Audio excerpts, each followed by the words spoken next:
Welcome to our On the Clock segment this week, where we give our panelists about 1 minute total to weigh in on some additional stories. Each. No, total. First up, if you're arrested, let's say, even if your charges have been dropped or dismissed, that's still public record. But a new Albuquerque Journal poll found that a majority of New Mexicans think that should change. Namely, 49% said they would support a state law that eliminates public access to police and court records of people who are arrested but not convicted of most crimes. A similar law passed the legislature in 2007, you might remember, but was vetoed by Governor Bill Richardson at the time. And Dan, were you surprised by the outcome of that poll? You'd think this would be a no-brainer. Was that a no-brainer for you? Actually, I was a little surprised that it wasn't greater. Okay. You know, again, it affects me. I mean, I've been in that situation. A lot of people can't say they have been. But I mean, it's, you know, it changes your life. You know, when you are accused of something, run through the mill, and front page, and then months later, it's an afterthought that, you know what, you really didn't do it. That's right. The governor very strongly supported this, Governor Martinez, a lot when it came up last time. So actually, I understand that expungement has been passed by the legislature in the regular sessions in the last 4 regular sessions, and it's been vetoed 4 times. So twice by Richardson, twice by Martinez. And it's something that I think the majority of the legislators believe very strongly in. Over 42 states in the country right now have expungement laws.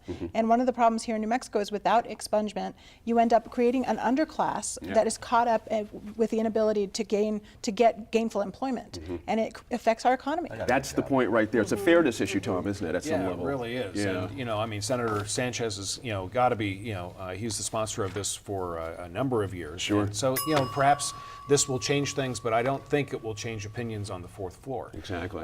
You know, because, you know, it's clear that even though, and we've seen this play out on the topic of driver's license issues, you know, public polling really doesn't have a role as far as legislation goes, as far as the governor's concerned. Exactly, Sophie?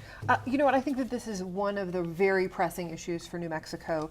People with these arrest records, it's not just employment, it's housing, it can be education, it can be public services. It's a whole wide range of things that can be affected by these records. Very much so. It's been 15 years since the discovery of a massive jet fuel plume underneath Kirtland Air Force Base, but the Air Force still hasn't determined the extent of the contamination or come up with a final remediation plan. Numerous deadlines have come and gone, and many monitoring wells have been drilled, but now officials say there are serious data gaps in the reports that have been submitted. The Air Force says its civil engineering department has made this a top priority, and a fuel extraction system will be in place by next summer. Laura, I'm not sure, is that going to satisfy environmentalists, that last bit there? I mean, there's been a lot of foot dragging here. Trust the government. You know, it's kind of been like that. You know, where does this take us now with this latest idea? I think most people are cautiously optimistic. They're watching this. I think this is one step in the right direction, but it's also words at this point and not actions. So I think that people are still concerned, and rightfully so. Spending money, Dan, that's what it's all about. It's going to cost a lot of money to remediate this. And Gene, that's your answer for everything. You got to spend money. But I mean, you got to spend money. This is not, but I mean, in all fairness, this is the difference between whether you're going to poison and contaminate thousands of people and literally carve out an entire section of Albuquerque and say it's unlivable. You got to fix it. They made the mistake. They created this problem. They got to get serious about fixing it. There you go. Tom Garrity? This will still be a topic on the clock on episode 2000. That's right. This is not going to go away anytime soon. Both government entities disagree with each other tremendously, and nobody trusts either one. There you go. You know, you asked how do environmentalists feel about this, and the question really is, how do drinkers of water in Albuquerque feel about it? Because we're getting this really wide range of predictions about when this will become a problem for our drinking water, and I'm hearing between 5 years and I guess never. I'm looking at the 5 years and wondering, when will we know? I agree. We're going to do some more on the web, so just sit right there. Thank you all for being here. Catch us online.